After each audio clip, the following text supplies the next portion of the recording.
याद कराना चाहूंगा सर, जब आप बिरला ऑडिटोरियम में पधारे थे तो हमने कहा था कि हम पुराने मकानों को बेचने का काम युद्ध स्तर पे शुरू कर चुके हैं और नई नई योजनाएं ला रहे हैं।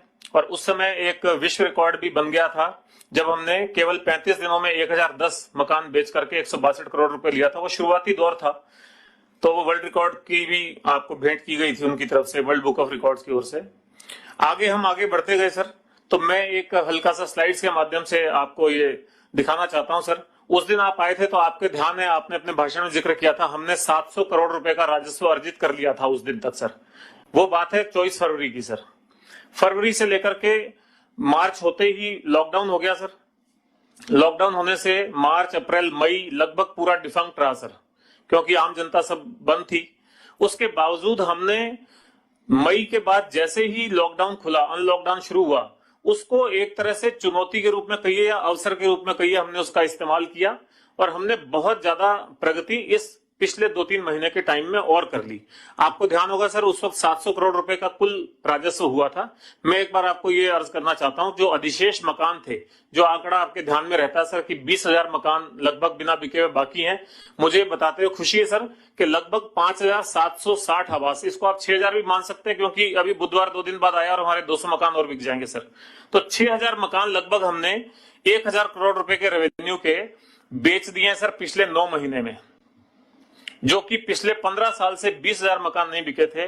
वो केवल पिछले 9 महीने में 6,000 मकान और 1,000 करोड़ रुपए का रेवेन्यू केवल हमने मकानों से कर लिया है। और जो हमारी योजना अभी चल रही है उसमें बहुत अच्छा उत्साह आ रहा है और हर बुधवार को वो नीलामी की खुलती है और उसमें हमको हमेशा 200-300 मकान हर बुधवार को नए बिकते हैं। नेक्स्ट, इसी तरह से सर हमने, आपके ध्यान में है कि कोई नई आवाप्तियां अभी की नहीं है सर, ना ही कोई नई जमीनों के कब्जे हमको मिले हैं।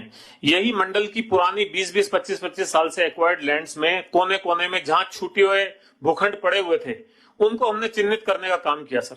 अपना घर संभाला पूरा और उन संपत्तियों को चिन्हित करके उनकी साफ सफाई कराई, उनमें कचरा हटाया, उनमें झाड़ियां झंखाड़ थे उनको हटाया, उसके मार्गदर्शक बोर्ड लगाए। और जब हम उसको नीलाम करते हैं तो हम लोगों को ई ऑक्शन में उसका गूगल लोकेशन लिंक भी देते हैं।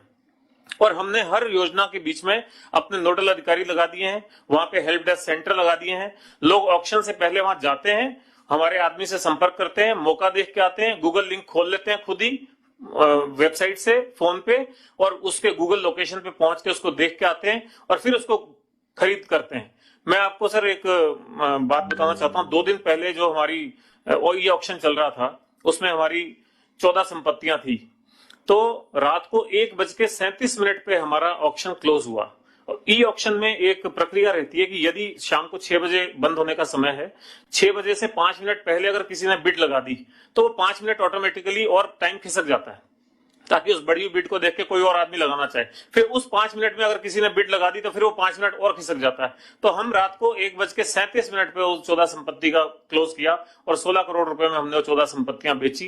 एक ये चीज तो आपको जानकारी में समाचार पत्रों के माध्यम से आई होगी सर, कि जैसे अभी भी हमारा 40,000 रुपए मीटर की जो मिनिमम दर थी जिस पे नीलामी शुरू होती है, उसको हमने बेचा 3,15,000 रुपए मीटर पे। तो ई ऑक्शन के माध्यम से बहुत ही ट्रांसपेरेंट तरीके से और बहुत ज्यादा हमको रेवेन्यू उससे हम प्राप्त कर पा रहे हैं। लेकिन उसके पीछे जो होमवर्क है सर, वो हमें काम दे रहा है। उस प्रॉपर्टी को पहले हम साफ सफाई करते हैं, उसको गूगल लोकेशन पे डालते हैं, वहां दिखाने के लिए हर खास तौर से हमने विज्ञापनों में भी दे रखा है कि शनिवार और रविवार को दिखाने की विशेष व्यवस्था है।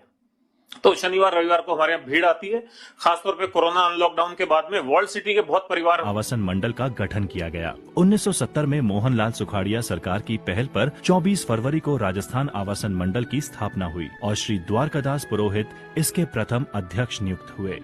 आज आप प्रदेश के किसी भी छोटे बड़े शहर, कस्बे या विकसित होते गाँव में चले जाएं, आप पाएंगे तरतीब से बने छोटे बड़े घरों की मनमोहक कतार वाली ऐसी टाउनशिप जहां हर आधारभूत सुविधा मौजूद है। कोरोना काल में जहां एक ओर सारी गतिविधियां ठप रहीं और अपने स्वास्थ्य की फिक्र ने आवाम को घेर लिया, तो वो आवासन मंडल ही था जो पूरी तैयारी और एहतियात के साथ आगे आया। लॉकडाउन हुआ, लेकिन लॉकडाउन का अगर सबसे ज्यादा सदुपयोग किसी ने किया तो हाउसिंग बोर्ड ने किया, हाउसिंग बोर्ड की टीम ने किया सबसे ज्यादा। उधर लॉकडाउन में सारा काम बंद था, लेकिन हाउसिंग बोर्ड में ये काम चल रहा था। और सारा प्लानिंग जो कुछ है, क्योंकि लॉकडाउन के शायद महीने 2 महीने पहले ही तो ये अनाउंस हुआ था कि यहाँ पर पार्क बनाया जाएगा, और लॉकडाउन में सारी इसकी प्लानिंग हो गई, और प्लानिंग होकर के उसको उस काम को उस वक्त को जो यूटिलाइज हाउसिंग बोर्ड ने किया, तो मैं उसके लिए हाउसिंग बोर्ड के पवन जी को और उनकी पूरी टीम को धन्यवाद देता हूँ, और हाउसिंग बोर्ड के चेयरमैन सामंत साहब को धन्यवाद देता हूँ। जैसे ही लॉकडाउन हटा है, हाउसिंग बोर्ड पुनः उसी पूरी ताकत के साथ, पूरी ऊर्जा के साथ, पूरी जोश के साथ फिर जुट गया है इन सभी प्रोजेक्ट्स को समय पे पूरा करने के लिए। और जो भी इस लॉकडाउन का पीरियड था, जो भी लॉकडाउन की वजह से इसमें शिथिलता आई है, ढिलाई आई है, उसको पूरी टीम का ये प्रयास है कि हम उस गैप को कवर कर लेंगे। उसके लिए हमें जो भी एक्स्ट्रा मेहनत करनी है, एक्स्ट्रा शिफ्ट लगा करके काम कराना है, उसको हम कर रहे हैं। और मैं समझता हूं कि आप देखेंगे जो भी हमारे प्रोजेक्ट्स हैं वो नियमित गति से चल रहे हैं, और उनमें और ज्यादा हम प्रोग्रेस करने की कोशिश कर रहे हैं। और हम चाहेंगे कि जो उनकी निर्धारित अवधि है, जो उनका निर्धारित समय है, उस समय पर ही वो प्रोजेक्ट्स पूरे हों। गौरतलब है कि कोविड-19 के इस दौर में आम आदमी को सस्ता और टिकाऊ आवास देने के लिए मंडल ने 10% दीजिए और गृह प्रवेश कीजिए के आह्वान के साथ 39 शहरों की 45 योजनाओं में 50% तक की छूट पर किश्तों में आवास उपलब्ध कराने की अनूठी पहल की है। इस योजना में 11 बुधवारों में 3000 संपत्तियों की बिक्री कर 400 करोड़ रुपए से अधिक का राजस्व अर्जित किया। नीलामी की प्रक्रिया को आधुनिक और पारदर्शी बनाते हुए मंडल ने अब बुधवार नीलामी उत्सव के तहत आवासीय मकानों के लिए ई-बिड सबमिशन तथा प्रीमियम संपत्तियों के लिए ई ऑक्शन की व्यवस्था भी लागू कर दी है, जिसके अत्यंत उत्साहवर्धक परिणाम मिले हैं। पूर्व में प्रदेश के 42 शहरों की 50 योजनाओं में 50% तक की छूट पर ई ऑक्शन के जरिए महज 35 दिनों में 1010 आवासों की बिक्री कर मंडल ने 162 करोड़ रुपए का रिकॉर्ड राजस्व अर्जित किया तथा विश्व रिकॉर्ड बनाया। मंडल द्वारा महज 9 महीनों में अधिशेष मकानों में से लगभग 6000 मकान बेचकर 1200 करोड़ रुपए से अधिक का राजस्व अर्जित किया है। स्थापना के 50 वर्ष पूरे होने पर स्वर्ण जयंती उपहार योजना के तहत क्रेताओं को 50% तक की छूट के साथ उपहार भी दिए गए। इस योजना का जनता ने भरपूर लाभ उठाया। बहुत शानदार पार्क का इन्होंने जो इसका विकास किया है, मैं उम्मीद करता हूँ यहाँ के आसपास के लोगों को उसका लाभ मिलेगा। गाजीवाड़ी कह रहे थे, अभी अशोक लाहौटी जी कह रहे थे कि शानदार पार्क बनने जा रहा है सेंट्रल पार्क। मुझे खुशी है कि वो पार्क बनेगा, पूरे मानसून के लोगों को भी, आसपास के लोगों को उसका लाभ मिलेगा। सेंट्रल पार्क से ही बड़ा पार्क बनेगा, इतना शानदार एक निर्णय हुआ है और जिसकी आवश्यकता भी थी। जैसे ही नीतिगत फैसला किया पवन अरोड़ा जी को और भास्कर जी को जिम्मेदारी सौंपी, इन्होंने एक इतिहास बनाया, इसके लिए मैं बधाई देना चाहता हूँ। ये इच्छा शक्ति के बगैर संभव नहीं है कि इस प्रकार का आप वापस ऑप्शन करो या उनको डिस्पोज ऑफ करो, किया इन्होंने। मैं उम्मीद करता हूँ कि गाजीवाड़ी के नेतृत्व में आने वाले वक्त के अंदर और ज्यादा मजबूती से मकान तो बिकेंगे, पर मकान हर व्यक्ति को अपना खुद का घर हो राजस्थान के अंदर। ये सपना जो जयाप्रदा ने देखा था, लंबा सफर तय करते करते 50 साल मना रहे हैं, उनके स्वर्ण जयंती मना रहे हैं, तो हमारी जिम्मेदारी बनती है कि जयाप्रदा के सपने को पूरा करेंगे, तब जाके हाउसिंग बोर्ड कामयाबी के साथ में आगे बढ़ पाएंगे।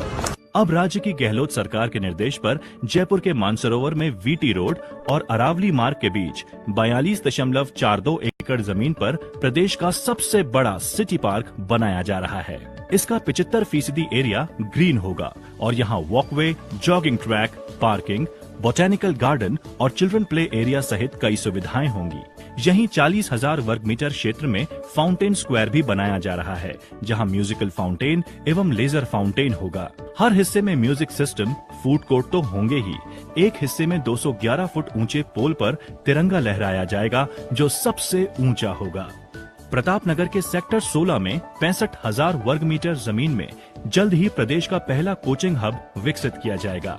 60 से 70,000 विद्यार्थियों की क्षमता वाले इस इको फ्रेंडली कोचिंग हब में coaching centre, computer centre, E library, व्यावसायिक mall, food court, bank hostel और चिकित्सा सहित सभी मूलभूत सुविधाएं होंगी। जयपुर में प्रतापनगर और मानसरोवर तथा जोधपुर के चौपासनी और कोटा के कुन्हाड़ी योजनाओं में चौपाटी का निर्माण प्रगति पर है। इन चौपाटियों में लोग घूमने फिरने के साथ साथ विभिन्न व्यंजनों का आनंद ले सकेंगे। जयपुर में तिब्बती शरणार्थियों के लिए मानसरोवर के झूलेलाल मार्केट में 266 दुकानें 5 साल की आसान किश्तों पर उपलब्ध करा दी गई हैं, जिससे हर साल जयपुर में दुकान लगाने वाले इन मेहमान विक्रेताओं को बड़ी राहत मिली है। 250 से अधिक प्रीमियम संपत्तियों के बेचान से सिर्फ 8 महीने में 400 करोड़ से अधिक का राजस्व अर्जित किया गया है। शिक्षकों और कांस्टेबलों के लिए मुख्यमंत्री शिक्षक और मुख्यमंत्री प्रहरी आवास योजनाएं लॉन्च की गई हैं। इनमें 576 फ्लैट्स बनाए जाएंगे।